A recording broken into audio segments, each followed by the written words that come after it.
The human body is priceless. You need no doctor when the skin gets cut.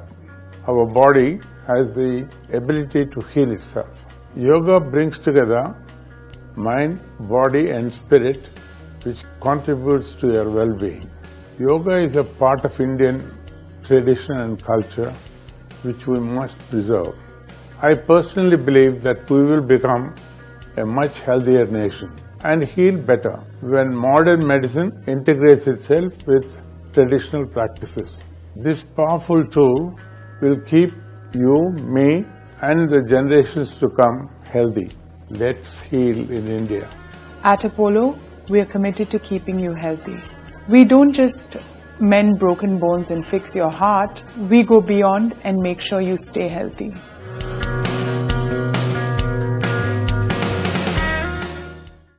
Irving Wallace అనే రచయిత the intimate sex life of famous people అని ఒక సంకలనం ప్రచురించాడు.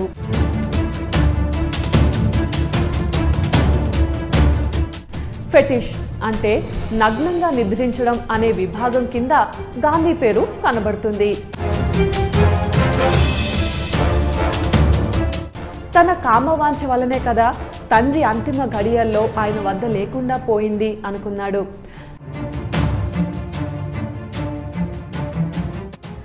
గాంధీ బ్రహ్మచర్య ప్రయోగాల గురించి అర్థం చేసుకోవాలంటే సెక్స్ గురించి గాంధీ అభిప్రాయం తెలుసుకోవాలి.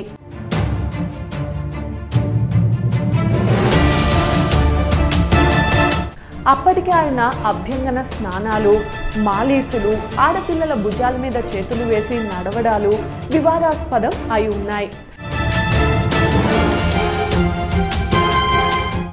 దీక్ష శారీరక బ్రహ్మచర్యానికే పరిమితం కాకుండా మానసికంగా కూడా తను బ్రహ్మచారి కావాలని ఆయన ఆశించాడు. దీన్ని బట్టి సెక్స్ పట్ల ఆయనకు అపరాధ భావన ఉండేదని తెలుస్తోంది. గాంధీ ఆ స్త్రీలను తన పక్క మీద తన దుప్పట్లోనే పడుకోమనేవారట. 2010లో జార్జ్ ఆడమ్స్ అనే ఆయన గాంధీ నేకెడ్ అంబిషన్ అనే పుస్తకం రాస్తూ మళ్లీ వీటి గురించి విమర్శించాడు. గాంధీ ట్రూత్ రాసిన ఎరిక్ ఎరిక్సన్ సిద్ధాంతం ప్రకారం గాంధీ జీవితంలో మాతృత్వ భావనకు ముఖ్య స్థానం ఉంది. ఒంటరితనం అనుభవించినప్పుడు ఆయన తల్లి ప్రేమకై తప్పించి స్త్రీ కౌగిలిలో సేద తీరేవాడు. నౌఖలి పర్యటన తర్వాత నుంచి క్రమం తప్పకుండా ఆయన పక్కనే లంగా జాకెట్ వేసుకొని పక్కనే పడుకునేది. తన భర్తకు ఈ వ్యవహారం నచ్చలేదని కూడా ఆమె చెప్పింది. ముందేను సమర్థిస్తూ శివసేన అధినేత బాల్ ఠాక్రే గాంధీతో పోల్చి తేల్చాడు.